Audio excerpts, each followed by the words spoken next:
for calf raises are that you can, reach up for the ceiling, go for a shelf or a bookcase, or you can go against the wall. Just put your hand, or hands if you're standing in front, and you're just going to gently rest a couple fingers on, like I will here. So I'm going to be resting 2 fingers here, and all I'm going to be doing is going from the ball of my feet, and I'm going to be raising the ball of my heel, and I'm going to be allowing my tippy toes to take the brunt of the weight, and as you can see, my calf is flexing.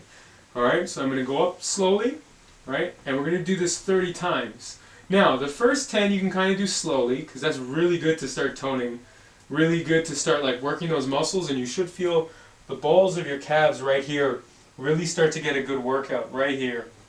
And then, towards the middle, say you want to do 10, you do a little faster, and then if it's starting to burn, you just go really fast, go into kind of like hyper speed, get your last 10 done.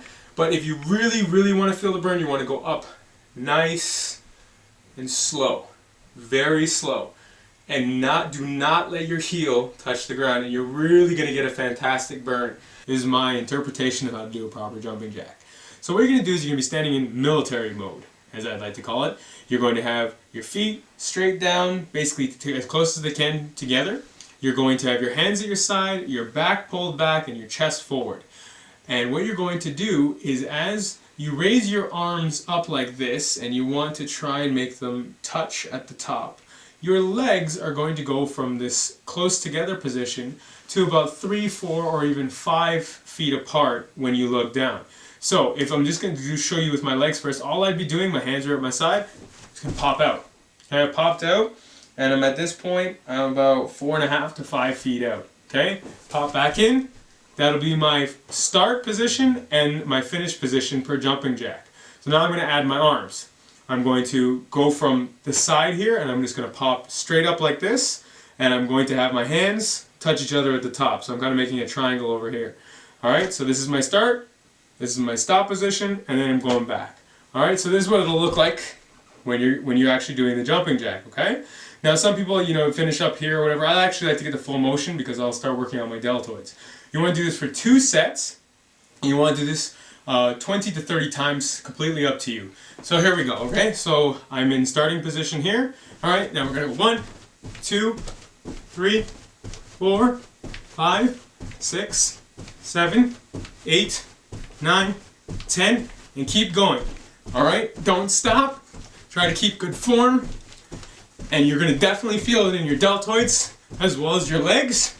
And try your best to keep on your tippy toes as you kick out and then come back together. Because if you try to keep it on your heels, you'll end up hurting yourself. Alright, next we're going to be doing an exercise called toe touches. Now, for toe touches, what you're going to want to do is stand with your feet shoulder width apart. You're going to take your hands, you're going to reach them up into the sky, or you can kind of bring it up like we were doing the jumping jacks, and we're going to scoop all the way down. Now, we're not going to go all the way down and touch our toes, we're just going to touch our knees.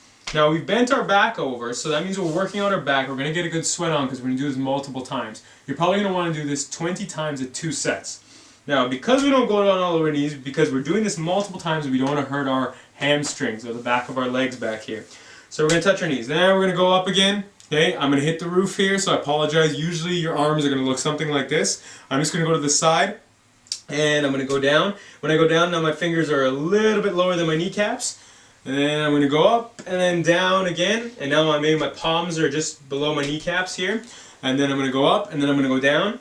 Now my hands are fully on my shins, the upper part. Then I'm going to go up, and I'm going to go down again.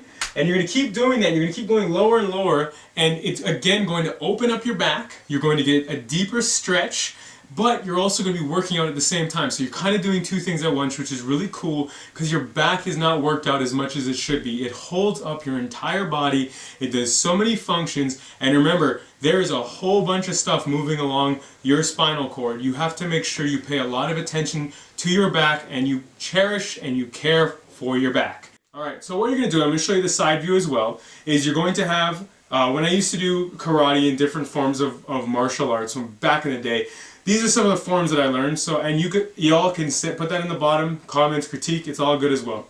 Alright, I'm going to have my elbows locked, my shoulders back, my chest forward, and what I'm going to do is I'm going to have my wrists, alright, and my hands, my palms would be facing towards me, and when I punch, I turn and I lock. Now I don't want to lock my elbow too hard. I want the locking to come from my arm and my deltoid. Okay, the locking of the elbow, you're supposed to lock it, but if you lock it too hard, you could really hurt yourself. So bang, 1, 2, 3, 4. Now you're going to speed that up after. 1, 2, 3, 4. 1, 2, 3, 4. 1. And then when you start punching here and you have your legs bent, you're really going to get your heart pumping and you're really going to be able to work out a lot of the different muscles in your arms. If you're going to notice that, again, with the arm punching, and I'm taking a little bit more time on this than the others, is just because if you don't have proper form, you can really hurt yourself. You don't want to extend your arm too far. Okay, my arms are really long, so it kind of looks like I might be doing that, but I'm pulling back. If I was to extend fully, you'd see I'd probably strain my back here. I'm extending fairly far, but not to the point where my back is being wrenched or I lose my form at all, okay? So you want to do this 100 times. And like I said, I counted out as 1, 2, 3, 4, 5, 6. It's really going to work out your entire upper body, basically above your chest. And if you bend your legs and strengthen up your abdominals, it's a great workout overall.